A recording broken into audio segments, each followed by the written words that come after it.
We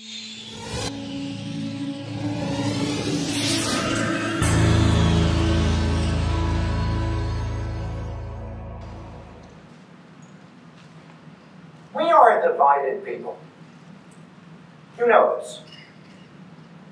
We're divided politically into red states and blue states. We're divided on social media into our own little echo chambers where we can block the people we disagree with. And most of us recognize that this is a bad situation. It's bad because it's unpleasant, but it's also bad because it makes it harder for us to solve the practical problems that face us. Problems about climate change or religious liberty or economic policy, these all require some kind of solution from us. And unless we can come together at the table to discuss them, it's harder to solve them. I know something about this. In the last several decades, I've traveled the country participating in the culture wars, specifically on the issue of same-sex marriage. When I started doing this in the early 90s, most Americans were opposed to same-sex marriage. In fact, in 1996, the first year that Gallup started polling on the issue, 68% of Americans said they were opposed, only 27% in favor, as opposed to today, where we have 61% in favor and 37% against. So there's been a real change here. And during my time engaged in those culture wars, I built some interesting relationships, even friendships, with people on the other side of the issue. People like Glenn Stanton of Focus on the Family, Maggie Gallagher of the National Organization for Marriage. And people would sometimes ask me, John, how could you, as a gay rights advocate and a gay man yourself, be friends with people who are fighting against your rights? And the answer to that question is very simple. I drink.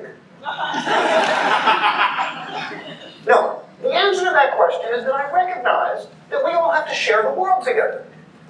And if we're going to do that successfully, it's better for us to be able to come to the table and enter in a respectful dialogue. But you know, sometimes that's not easy to do. And one of the reasons it's not easy to do is because while we say we want a better dialogue, we often end up saying things that function as conversation stoppers. They're ways of stopping the conversation and making that dialogue harder. And today I want to talk about 5 of those. Some of them are more common on the right side of the culture wars. Some of them are more common on the left side of the culture wars. All of them make our challenges more difficult to confront. The first one comes from the right side. It's the claim that I'm not interested in being all politically correct. What does that charge mean when we say that something is being politically correct? It suggests that there's a kind of orthodoxy being imposed on the conversation, stifling free speech, saying there are certain things that you cannot say. What things? Well, usually, people bring this up when they feel like they're not allowed to say certain things that end up hurting people or marginalizing people, behaviors and actions that actually hurt others, and when they're told that, they're saying, well, you're just being all politically correct. The irony is that this charge functions as a kind of political correctness itself. It says there are certain things you can't say. Namely, you can't tell me when my words and my actions hurt and marginalize other people. That's not how free speech works. Free speech means that I get to say what I believe, and you get to tell me when I'm being a jerk. It's true. Now, there may be threats to free speech that you want to speak up against, and that's great. But when you do that, don't just label them as politically correct. That's an easy way out. It's lazy. And it also functions as a conversation stopper.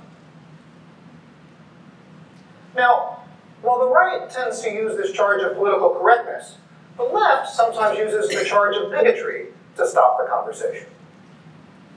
What does this mean?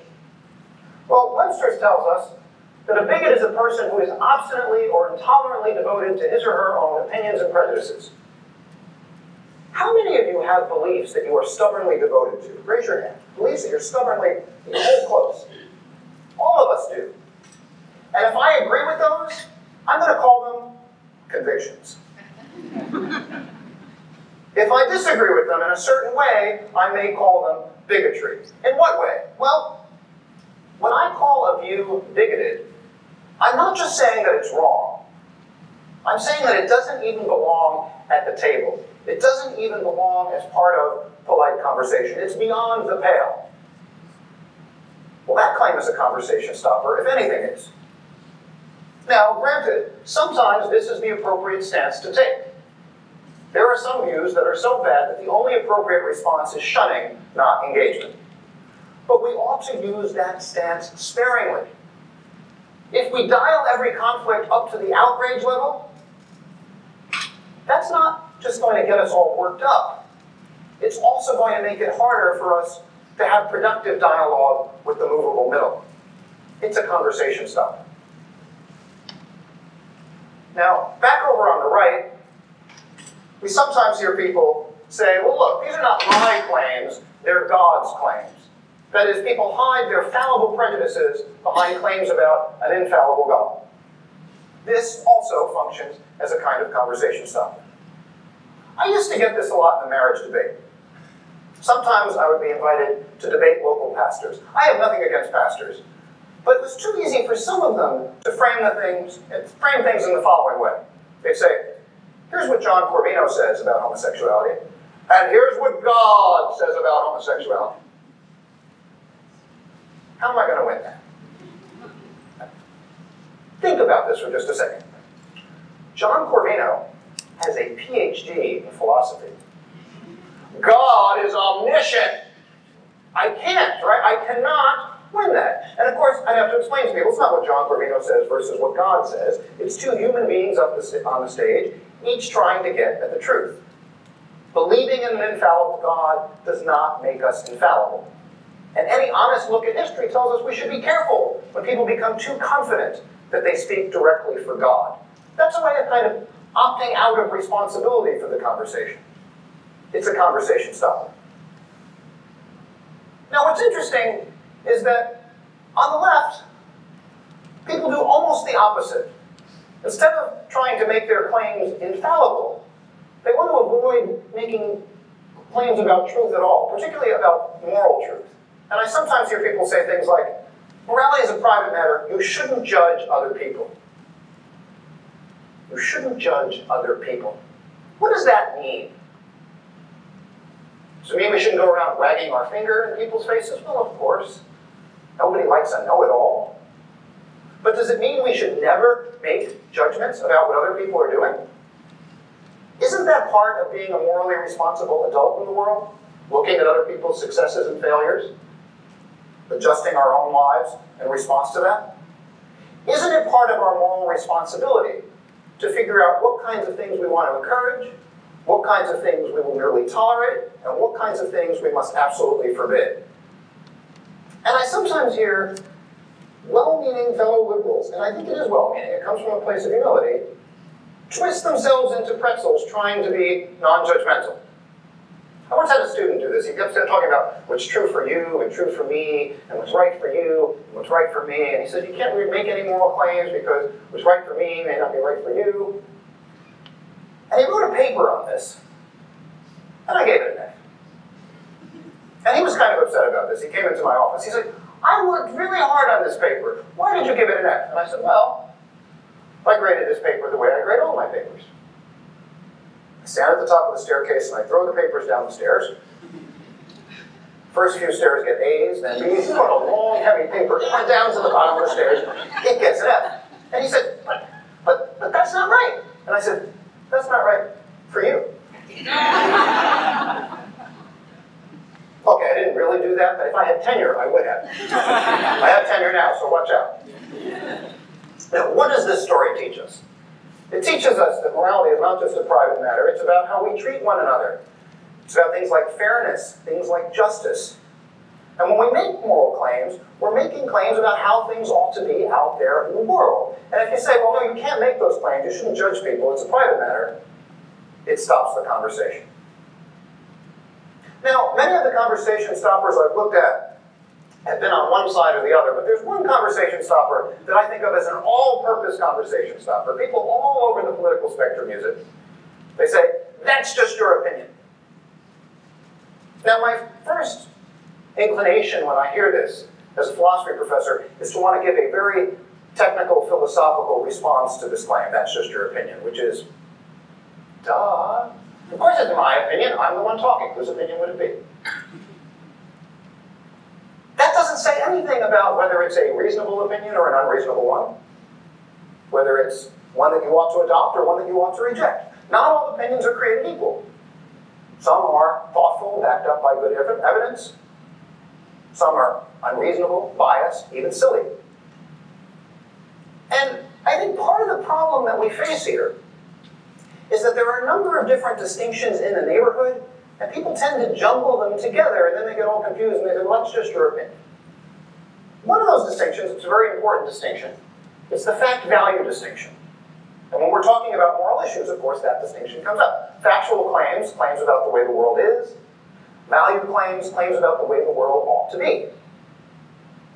But then, as people are doing this fact-value distinction, it somehow gets morphed into a fact-opinion distinction, which is a lot more muddy, I think. And then that gets somehow demoted into a fact-mere opinion distinction. It's a mere opinion. It's like a matter of taste. And yet, often the things we're talking about, the things that divide us, are not mere matters of taste. They're urgent matters of how we are going to live together in the world. Here's a useful analogy. Think about it this way. Suppose you like to keep your thermostat at 75 degrees, and I like to keep my thermostat at 65 degrees. Well, okay, that's something we can agree to disagree about. You've got your house, I've got my house. Now suppose we live in the same house. The moral issues that divide us, these controversial things we're talking about, often involve our house, the world we share together. And when we try to respond to claims within that sphere by saying, well, that's just your opinion, it makes it much harder for us to figure out how to do that together. It's a conversation starter. Now, I want to conclude with one final point, and it's important. Something I've learned in my years spending time in the culture wars. Because I often be involved in situations with people who say, yeah, I believe in dialogue. I think it's important for us all to come together. In fact, they pat themselves on the back because they were so proud of themselves for how open-minded they were for sitting down with people on the other side. And then when it came time for actually engaging the conversation, they would just repeat their talking points. That's not dialogue. That's not conversation. Real dialogue is challenging. Real dialogue involves listening to other people. Not just listening so you can figure out where the flaws are so you can pounce on them, but listening so you can understand. And real dialogue, most of all, requires us to exercise our moral imagination, to put ourselves in other people's shoes. It's important for us to do that. It's important for us to do that because it helps us confront the practical problems that face us as we try to change the world. And it's also important because when it comes to our fellow human beings and the world we share, it's the right thing to do. Please keep the conversation going. I'm John Corvino. Thank you.